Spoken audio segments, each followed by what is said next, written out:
G'day, this is Captain Noob, and this is the Pint-Sized Slasher's Knife. This is part of the Creation Club Pint-Sized Slasher pack. It comes with the outfit you're seeing in the background there, and the standard kitchen knife here with little customization, but it is there, which is okay, I suppose. You can upgrade it to the sharpened blade, which does a little bit better damage. Targets also bleed, or you can get that damage up to 311, which is okay. You can also chuck a radioactive blade, but you do lose a lot on ballistic damage for that. So yeah. Good against humans, not as good against anything else. You've already got the Assassin's legendary effect on it by default anyway, so it's going to be fine against humans anyway, but we'll change this up if we feel like it later on. Let's go ahead and mosey on over to the armor workstation, see if we can't improve this. We can chuck a legendary effect on it, which is not from this mod.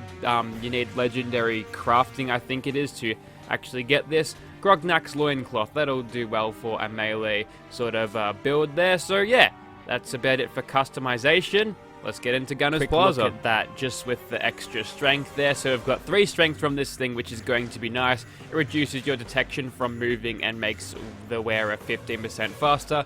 Good for closing the gap, I suppose. Righto, here we are in Gunner's Plaza with our puny little knife and also our weird costume. It actually looks kind of nice, especially when you've got the A and Bs that give you a depth of field when you're looking at things. It just makes it look more detailed by comparison, I guess, which is a little bit of placebo effect. Also, the adaptation is on the E and B side, so I can't really see. That's okay, we've got the floating health bars to help us out here, so far so good. Haven't even been into caution yet, have we? Probably have, but haven't really been watching. Now we're in caution. Let's just use Blitz to take out that gunner private, and then we can move on. So getting the 12 times damage on melee sneak attack criticals, which I totally forgot was a thing. Yeah, Fallout 4's melee was totally overpowered, so it only made sense that Bethesda followed suit in making melee overpowered in Fallout 76. Alright, we'll go for a critical on you if I can.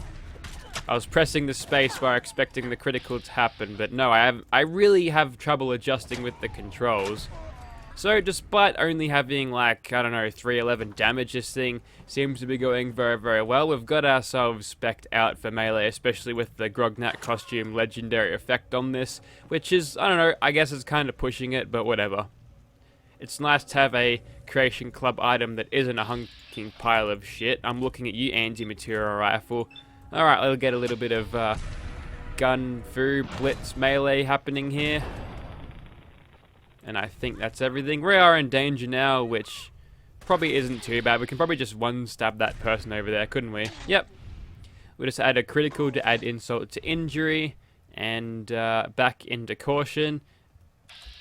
We'll just teleport all the way over there. Man, I forgot there's so much blitz distance. I forgot how much there was. Also, that person died to... No. Oh, okay, that one was glitched. That's okay.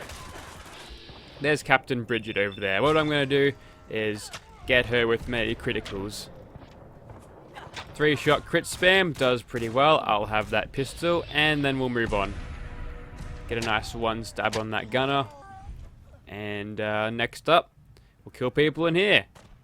Alright, there's a couple people left. We'll teleport over to you, stab you once, and then we'll stab you a bunch of times with this. So it's basically a combat knife that is reskinned. That's interesting. I must have got a retexture somewhere.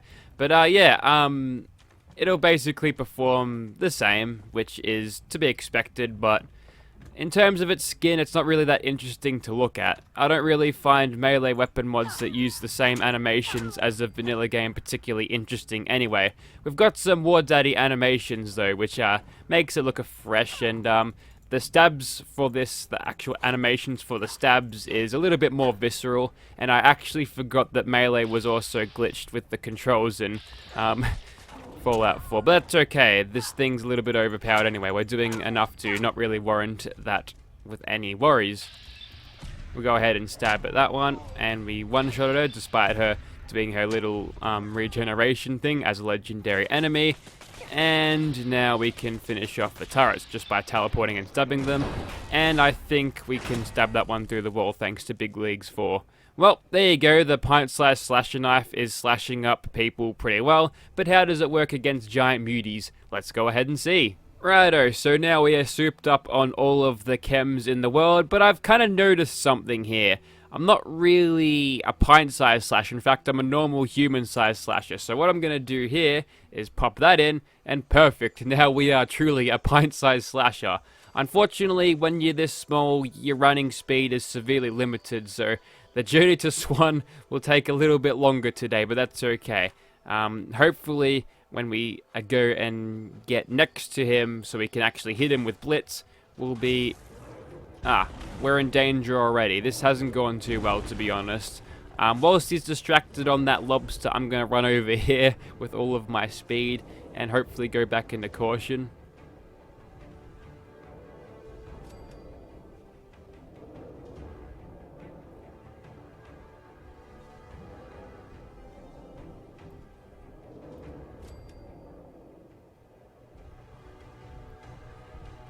Okay, back into caution now. He doesn't really know where we are. Let's see how this works. Yep, 10k damage and a nice stagger on him. Unfortunately, I think we're too small that is actually glitching. But we got to a good start anyway. Hey Swan, I've got a question for you. My question is, why don't you pick on someone your own size? That's right, the camera's too far in, but now we're like the same height as Swan. Also, we turbo run, because yeah, being big, it gives you the sort of opposite effect of being super small. You've got no excuse to... Oh, hang on, the frame rate went really bad. You've got no excuse to miss me now, because there's nothing... I mean, you can see this from a mile out, Swan. You must be blind. Anyways, we'll just go ahead and crit spam there, getting, I think it was 1400 damage on the crits, which was good. So, yeah, we're doing okay. Now we've, unfortunately, had it mutate, but we seem to be going okay. And whilst our action points regenerate, we'll just run over here. And we're already out of range of Swan. We've just sanicked off in this direction, and now he has no idea where we are. That's okay, let's just turbo sneak all the way back. And hit him with one of these.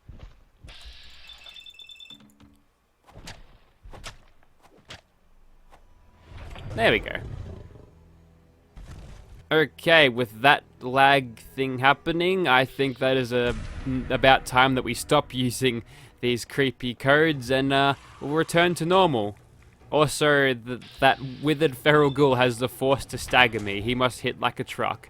Okay, let's just pretend this never happened. So when we're all nice and stealth boyed up now, let's try to take on the giant kraken, I suppose, the lobster man.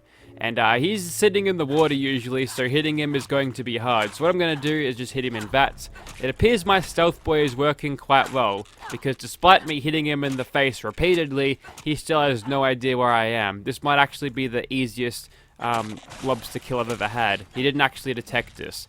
Well, that's the power of the stealth boy there. He got sort of close with his little acid attack there, but yeah, there you go. You can actually do quite well. They do give you a stealth boy with this, so yeah, if you want to save it for a rainy day like that, I suppose, then yeah, you've got yourself in good hands.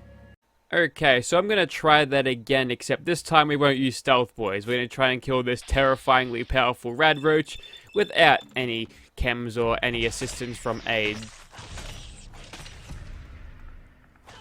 Well, I didn't expect him to die this fast, so there you go. That was a pint-sized slasher knife, and it did a pretty good job. Hello, Winter, how you doing? She's just gonna give me dialogue of the Brotherhood of Steel variety. So, if you'd like to see this in your game, be sure to pay up to the Creation Club, because yeah, this is what this thing is on. The real question remains whether this thing is actually worth you picking up. So, for the apparel part of it, it's an alright looking thing. It's definitely a nice bit of roleplay equipment if you like doing that. But in terms of what it adds to gameplay, not a lot. You can get better damage out of the Grognat costume if you have that with its inherent legendary effect. And you can also put armor on that. This thing is all its one costume, so you know, you don't wear armor with it, which kind of sucks. Its effects aren't that great either. You can just get like some chameleon effects and put it on Grognak's costume, and you'll have basically the same thing, but better. And also, the knife is just a reskinned combat knife, and it is outclassed by the Disciples Cutlass from Nuka World, so none of this stuff is really game-changing like the Chinese stealth suit was, but on its own, I actually wouldn't recommend getting, to be honest. I've had a fun time with this, but in terms of anything to do with actual viable gameplay sort of thing, I wouldn't recommend it for anything like that. But it is a nice pack all around, so yeah. With that information, make your decision on what to do with this, whether you buy it or not. But that's about it for me. Thank you for watching, guys.